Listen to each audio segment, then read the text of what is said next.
Imagine if the shoe were on the other foot and Mr. Depp, a man, was saying to a woman, "Oh, woman up.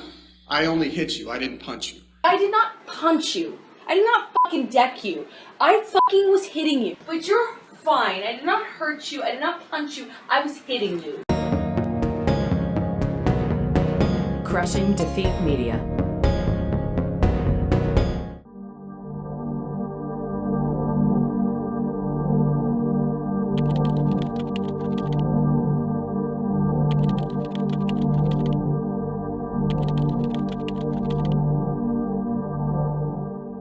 Mr. Depp is not suing Ms. Heard for making statements about society in general. I think that's very clear from the record evidence. Mr. Depp is suing her for publicly naming him as an abuser by implication and forever tarnishing his good name, an act that, coming from an ex-spouse, is fundamentally personal in nature. For that reason as well, Your Honor, Virginia's anti-SLAPP statute is not applicable.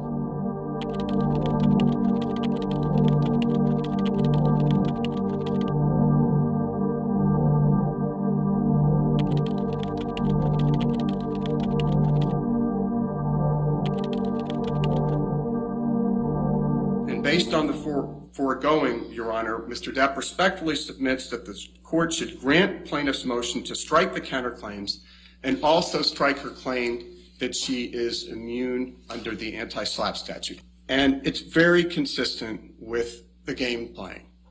Let's go into court after the police have found no problem and after witness who had no relationship with each other said there are no visible marks. Let's not give Mr. Depp's lawyer the required 24-hour notice before the TRO. Let's march into court with our publicist, with our lawyer, with our best friend who no longer talks to her. Let's get a TRO. And when the Me Too folks say, "Why are you taking $7 million from an abuser?" they said, "I didn't take money from the abuser. I gave it all to charity." Well, they didn't. The conspiracy they had to cover up her failure to make the donations. The donations became pledges, but we have evidence that she refused to sign the pledge card. So she's caught either way. I don't think anybody should feel bad about them stiffing the ACLU, given what the ACLU did in this case, which is a monstrosity. But she did stiff the sick and dying children. It is gamesmanship, and that's what she's doing here today.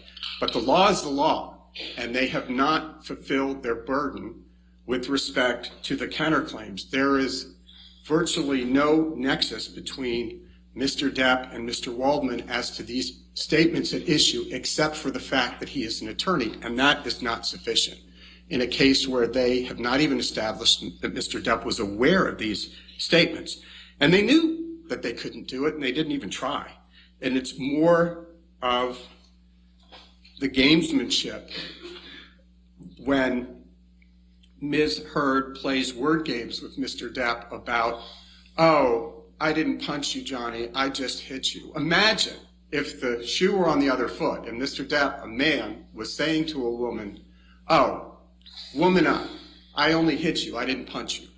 And it was chilling when she warned him on the tape, "You go tell a judge, you go tell a jury that you, a man, were abused. See if they're going to believe that." See what the jury and judge think. Tell the world, Johnny. Tell them, Johnny Depp.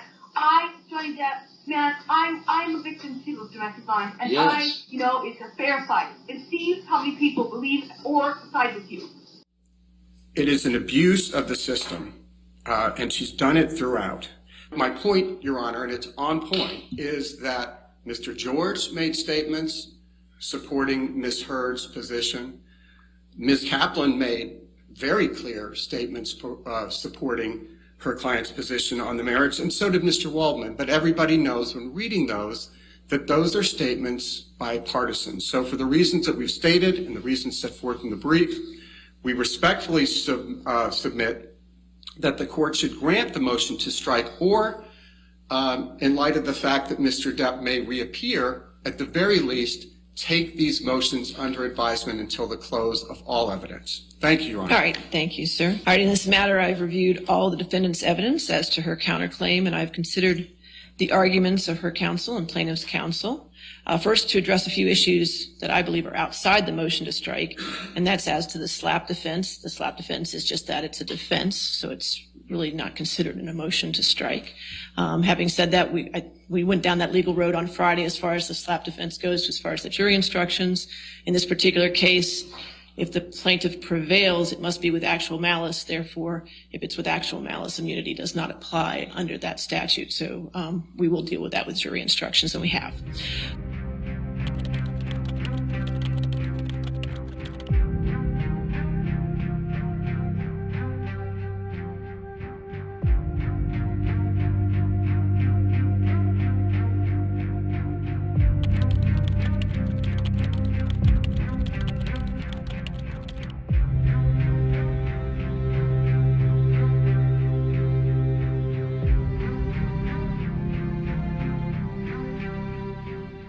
So when assessing a motion to strike, the court accepts the favorable evidence adduced as true towards the non-moving party. The court cannot reject any inference from the evidence favorable to the non-moving party unless it would defy logic and common sense. When there is any doubt and question, the court should overrule a motion to strike.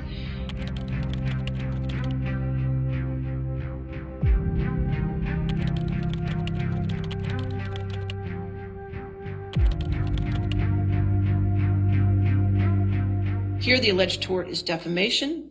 Besides demonstrating the agency relationship, the defendant must prove Mr. Waldman published an actionable statement, meaning a statement that is both false and defamatory, with the requisite intent.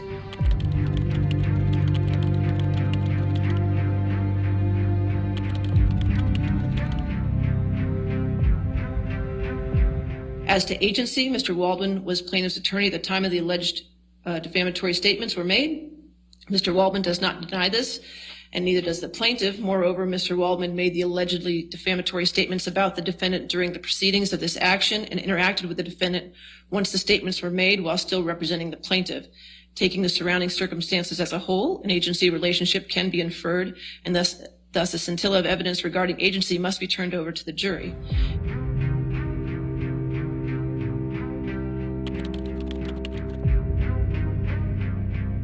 In addition, the jury may infer that Mr. Waldman made these specific statements to a third party to serve as plaintiff by portraying defendant as an opposing litigant in a negative light.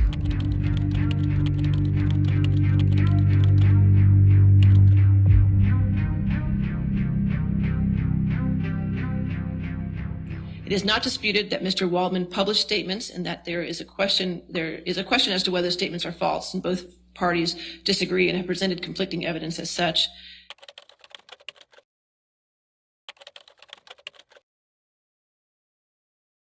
Consequently, there is more than a scintilla of evidence that a reasonable juror may infer Mr. Waldman made the counterclaim statements while realizing they were false or with a reckless disregard for their truth. It is not my role to measure the veracity or weight of the evidence. The Fourth Circuit and the Virginia Supreme Court have made it crystal clear that actual malice is a question for the fact finder.